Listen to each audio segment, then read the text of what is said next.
on Plugged In. Heat waves sweeping across Western Europe, North America, and Africa, impacting the Arctic and Greenland, where nearly 200 billion tons of ice have melted into the North Atlantic. All this after the hottest July on record. Scientists warning global sea levels are rising, food crops are dwindling, and a record number of animal species are dying. Is it too late to change course? Or is there still time to save the planet? On climate change, the growing threat.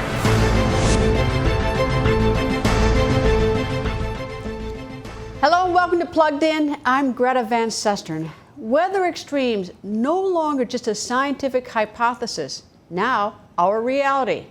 Just last month, 400 died in the Netherlands, more than 18,000 hospitalized in Japan, and from North America to parts of Asia to the continent of Africa, a new grim warning: heat-related deaths are on the rise. And now a new United Nations study released after the hottest July ever recorded, warning that climate change is not only going to impact our weather, but it's going to hit humanity where it really hurts: food. As Plugged In's Mil Arcega reports, our warming planet could devastate our food crops and raise the specter of increased hunger around the world. Greenland's ice sheet is melting, nearly 200 billion tons of it flowing back into the Atlantic in the month of July. The melting ice has caused sea levels to rise, fueling stronger cyclones, hurricanes, and deadly floods in China, Pakistan, and India. In the western African country of Guinea, it's rainy season, but farmers here say there's been no rain. Climate change has caused a shortage of rain, and as we are not getting any rainfall, it is very difficult for us to farm. We cannot plant our rice seeds because of the lack of rainfall. A new UN study says future climate extremes are likely to impact not just how we farm, but how much food we have to eat. Despite increasing food production, an estimated 821 million people are undernourished. In general, climate change will cause declined yields, increased prices, reduced nutrition levels, and disruption in supply chains for food. Besides disrupting the world's food supplies, climate change caused by the burning of fossil fuels are projected to produce bouts of severe drought and flash flooding, like this one in Uganda last year that killed dozens of people.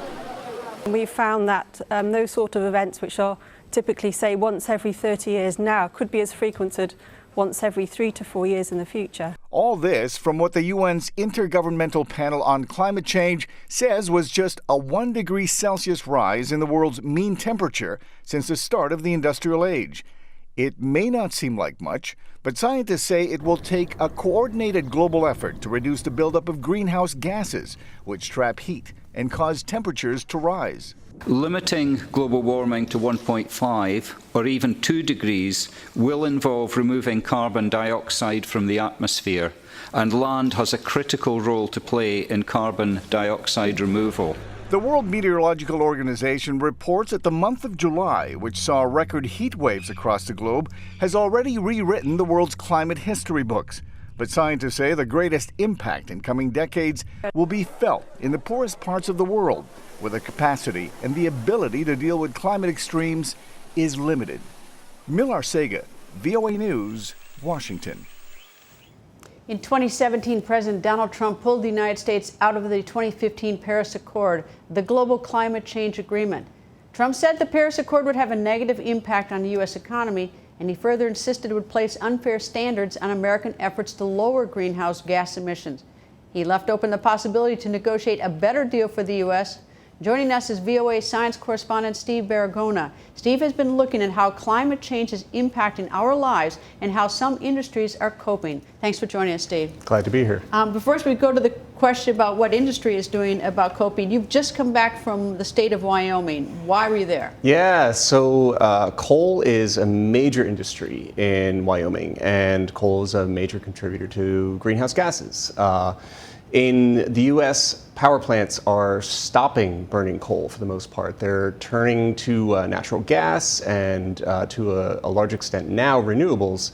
And this is now starting to hit the people of Wyoming pretty hard. In certain industries, In certain towns, coal is pretty much all there is. And so now they have to start thinking about what they're going to do as kind of the era of coal starts to wind down. I learned talking to you before the show, it's 40% of the coal in the United States comes from Wyoming. And if this is going to hit their economy so hard, do the people of Wyoming, do they have more attention on job loss or on what coal does to the greenhouse gases? Greenhouse gases are not a major concern for most of the folks that I talk to there. And you kind of get the sense from, when you go to Wyoming, I mean, the landscape is so huge that you kind of get the sense, you kind of understand why they wouldn't see the impact as much, because you'll have these coal-fired power plants out in the middle of nowhere in some place in Wyoming. And the sky is crystal clear, and they just don't see the pollution. And they don't. A lot of the folks that I talked to didn't understand that the pollutant that we're talking about is a colorless, odorless gas. So they just don't see that how this could be an impact on the planet when they don't see it locally. All right, now let's broaden out. What's going on in the United States in industry as we face climate change issues? Well, the electric power industry is actually making some pretty remarkable changes over the last several years. They're getting away from coal, as I mentioned. Natural gas is becoming a big deal. In a lot of places, renewables have become the cheapest form of electricity. So cheaper than coal, cheaper than natural gas even. So you're starting to see these 100% renewable goals set up by states that are starting to look not quite completely feasible, but more realistic than they did even 5 years ago. It's been really astonishing for people in the industry, even how quickly renewables have moved to a point where they're seriously economically competitive with coal and natural gas. Well, what's the barrier that they're not feasible? Well, okay, so you can, from folks that I've talked to, say you can get to about 80% renewables without too much trouble. The problem comes when you've got seasonal problems. Let's say you're in, say, Massachusetts, where they've got a huge and growing solar industry. In the summer, that's great. In the winter, they don't get a lot of sunshine in Massachusetts, so they're putting in a lot of battery power. They may get some wind, though. They may get some wind. And the problem is there will be times when those sources of energy will not be there for all the time. So you need to have some kind of backup that can cover you on those occasions when you need to keep the lights on and the batteries have run out. Well, I guess that brings me to my next question is the storage. Yeah. That seems to be a huge hurdle, is that it is trying to get the storage to the point where it is no longer an issue if the sun isn't shining or the wind isn't blowing. And they're getting there. They're getting there, and they're getting there quickly. And the price of batteries has come down tremendously. But again, there aren't... But do the batteries work? I mean, we want the batteries to be more potent.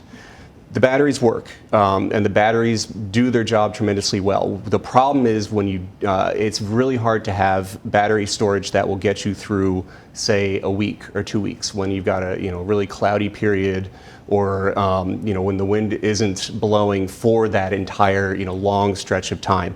There are certain things like pumped hydroelectric storage that might get you through. This involves basically building a reservoir, and you pump the water up when you've got the electricity to spare. And when you need the electricity, you let the water flow downhill, and you basically run a hydroelectric turbine. That can work. There's a lot of research going on to try to develop these kinds of long-term storage solutions.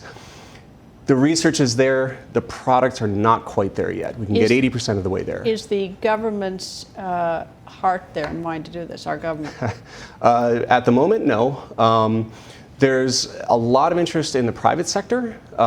There's companies that are really interested in getting this done. The power industry, again, there's a company called Xcel in the western U.S. that is really looking to go 100% carbon-free. And they recognize that they need some kind of long-term storage technology. So they really want to see this happen. Steve, thank you. Steve Baragona, VOA science correspondent.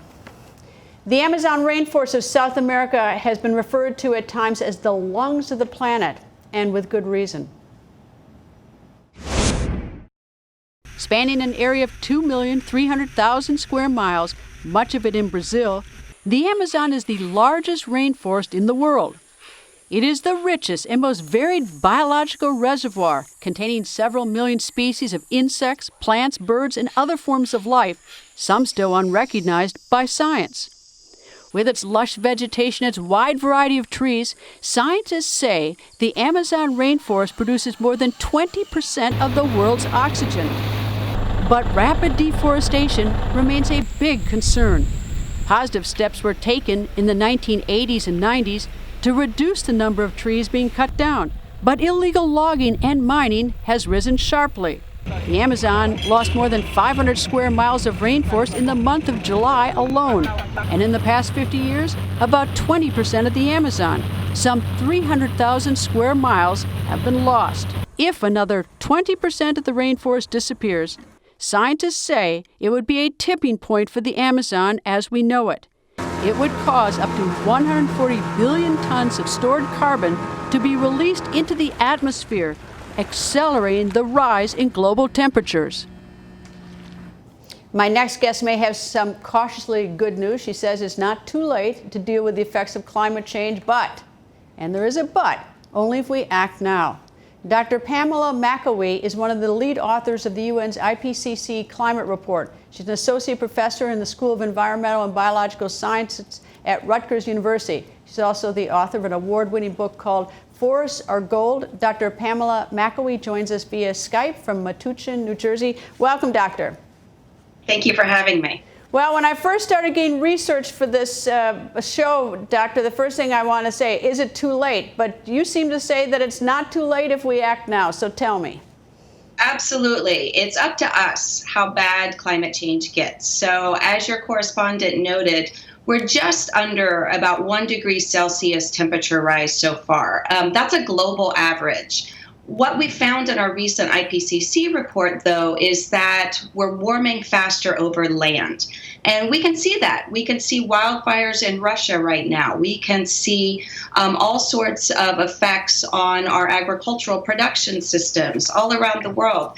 So we're already seeing the impacts of just that 1 degree temperature rise. So that warns us that we don't want to get much higher. We definitely don't want to get beyond 2 degrees, 3 degrees, 4 degrees Celsius, because the risks that come with those increases are very, very significant. It seems that these fires, though, I mean, I don't know if I'm imagining, but the fires are much worse this summer. I was recently in Alaska, and you can see fires for miles. I know that Russia's got fires. I mean, the fires seem to be spreading, without abandon.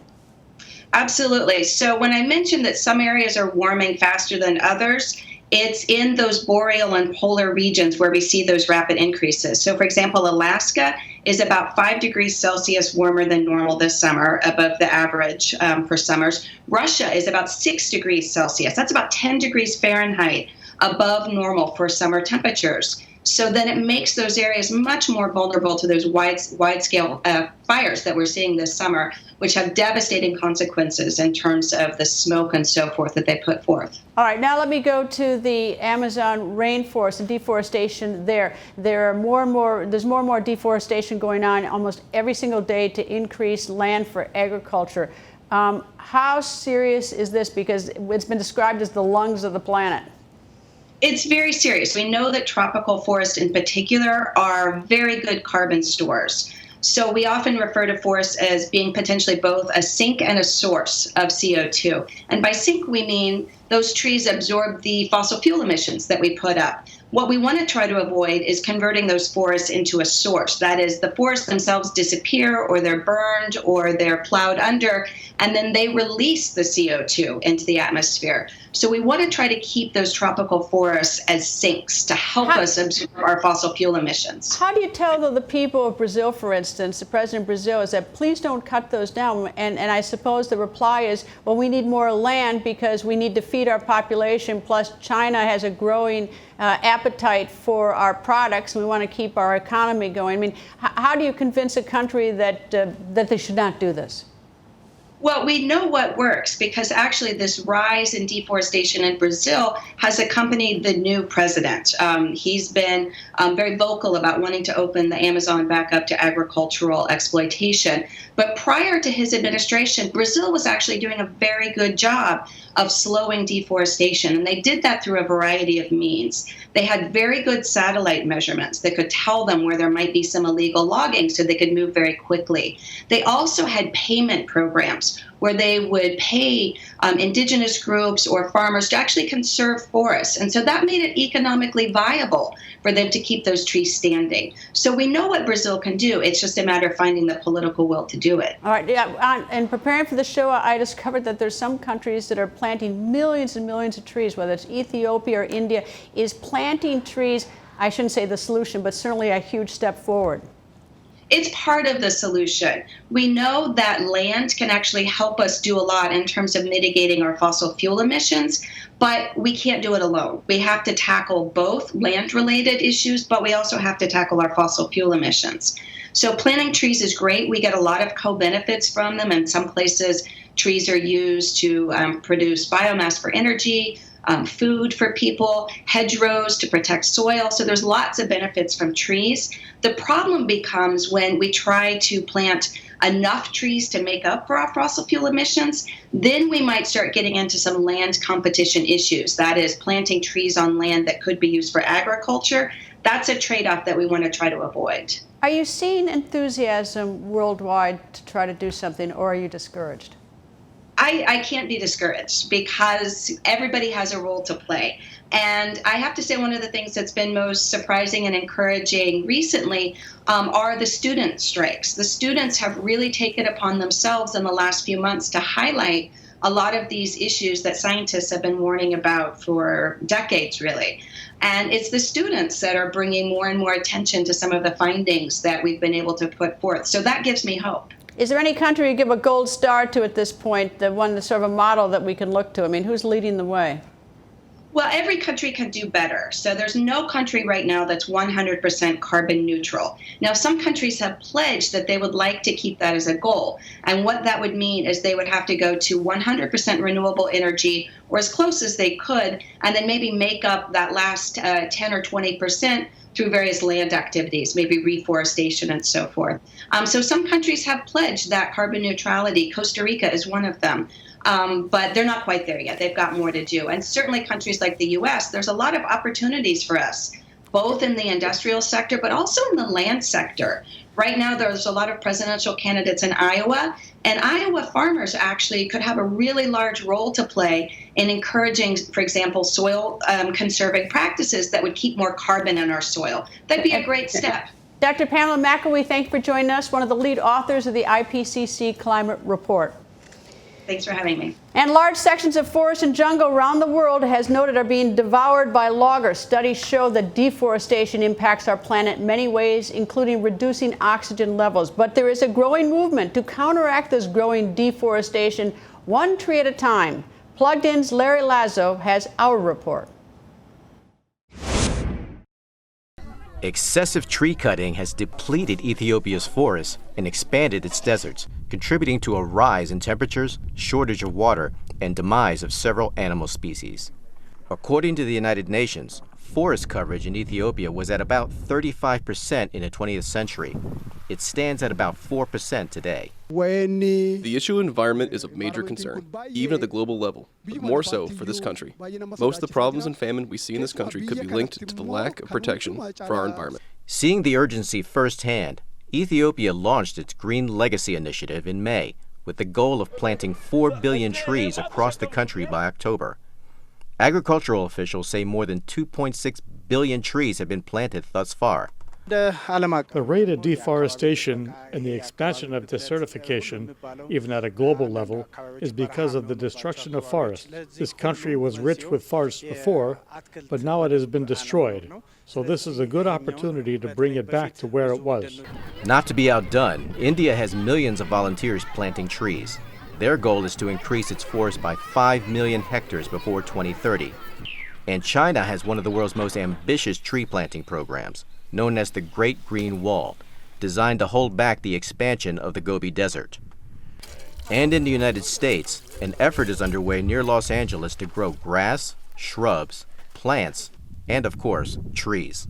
Because we know trees have multiple benefits. Trees will shade humans, the environment, as we see increases and dramatic increases in extreme heat. Trees help retain water in situations where there's flooding or we're trying to prevent water runoff. A recent study in the journal Science says new forests could capture 2/3 of the extra carbon that has entered the atmosphere from human activity. But environmental experts say that's just part of the solution. It's one of the pieces, and another huge piece of it is reducing our energy and industry emissions. We really need both things. In the meantime, experts say everyone can do their part to help. Larry Lazo, VOA News, Washington. Well, planting trees is just one part of the equation. Not cutting them in the first place might be a better place to start. But according to Dr. Mark Jacobson, there are many things governments and countries can do now. Dr. Jacobson is professor of civil and environmental engineering and director of the Atmosphere Energy Program at Stanford University, and he joins us from Stanford in Northern California. Welcome, Dr. Jacobson, and let me go first to this, is that there are some countries that are powered by 98 to 100% renewable energy. Iceland, Norway, Costa Rica, Paraguay, Albania, and Tajikistan. How is it that they're able to do this?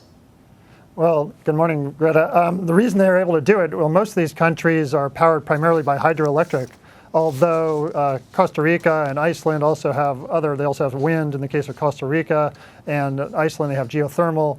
And in addition to those countries, there are three others. There's Kenya, and there's Scotland and parts of Chile that are almost at 100% as well. And these are in the electric power sector, I should point out, not all their energy, but 98 to 100% of their electricity. But it's mostly hydroelectric in most of those cases. Do you have any idea of where the United States is on that in terms of what percentage, and could we do better easily? Yeah, sure. In terms of electricity, the United States is now actually at about 20% clean renewable energy for all its electricity. But in terms of all energy, keep in mind electricity is only about 20% of all energy. But in terms of all energy, it's around 6% of all energy in the United States is from clean renewables. All right, what can an individual do at his or her home, assuming that he has the financial resources to do it? Well, there are a lot of things. First, we need to we want to transition electricity, transportation, heating, cooling in buildings, and industry. And in people's homes, there's the heating and cooling, and also transportation is part of the home. And so for heating, we would go to heat pumps to replace gas and oil, air heaters, and water heaters. And so heat pumps are much more efficient. They use 1/4 to 1/5 the energy as a gas heater or an oil heater. And lighting as well, we'd want to use more efficient lights, LEDs, for example. For stoves, instead of a gas stove, electric induction cooktop stoves. These are not the old electric resistant stoves, but induction cooktops, which boil water in half the time as gas and are efficient as well. For vehicles, we would want to use electric vehicles, which are now plentiful and they have long range as well. And then to provide electricity, a lot of people who own homes who have control of their own roofs, they can put solar PV on rooftops. Some people can put batteries in their homes to provide electricity at night and charge it during the day with solar. If you don't own your home, if you're in an apartment complex, there are 7 states in the United States that have what are called community choice aggregation utilities, which can procure 100% renewable energy for you.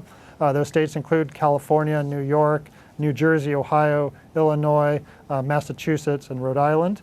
And other states are starting this too. And by that, so you can actually, instead of putting solar on your roof, you can actually just have the utility provide 100% renewables at a similar, pretty much exactly the same cost as your current utility is providing normal electricity. All those things sound great, but regrettably, there's a cost of conversion to all those things. I mean, even an automobile, they have some great electrical cars, but they're quite pricey, they're expensive.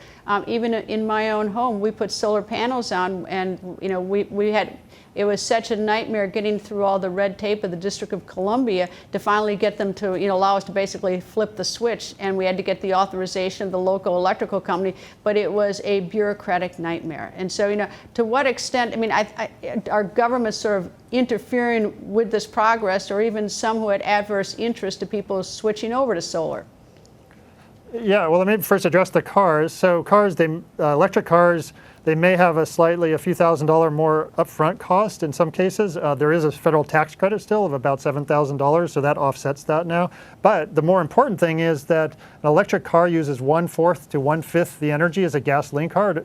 It actually goes 4 to 5 times the distance on the same amount of energy. And as a result, if you have a car 15 years, drive it 15,000 miles per year, you will save $20,000 in fuel costs over 15 years by going to an electric car. Which is great unless you're living paycheck to paycheck, and I don't want to get out in the weeds, but a lot of people live paycheck to paycheck. But I get your point. If you can afford it, it's cheaper in the long run. It's definitely cheaper, and it is a little bit more expensive, except for the tax credit does take care of that for most cars, but not all cars right now. In terms of putting solar, different states have different rules and laws. I know where I live in California, there is some red tape getting it up, but again, I put solar on my own roof in my home 2.5 years ago, and in batteries, I electrified it, no gas on the property, and as a result, and there was an upfront cost.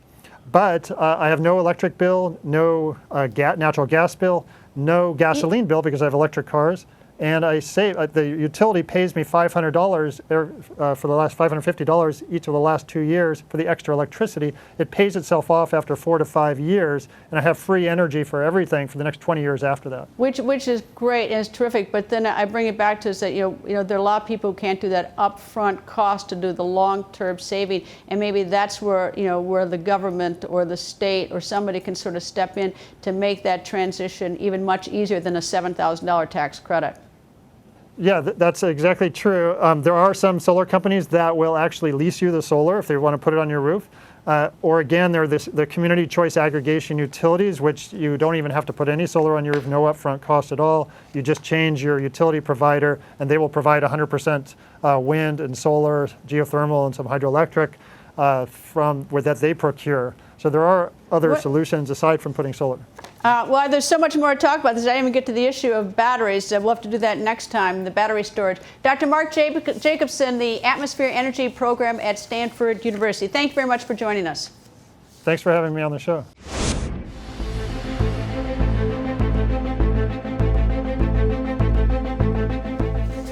Before we go, an update on a story we brought to your attention just a few months ago. The story of American journalist Austin Tice. The former U.S. Marine and now journalist was detained at a checkpoint in Syria on August 14, 2012. Tice was there on assignment to cover the escalating conflict in Syria. Since his 2012 kidnapping, there's been no communication with his captors. Tice's birthday was August 11th. He's now 37 years old. His parents continue to fight for their son's release, making frequent trips to the Middle East. The Tice parents have said they have spoken to President Donald Trump about Austin, and they said they have been assured that every effort is being made to bring their son home. Austin Tice's story serves as a reminder for all of us of the risks that some people experience for simply doing their job. That's all the time we have for today. Stay plugged in by liking us on Facebook at Voice America. You can also like my Facebook page at facebook.com/Greta, and do follow me on Twitter at Greta. Thank you for being plugged in.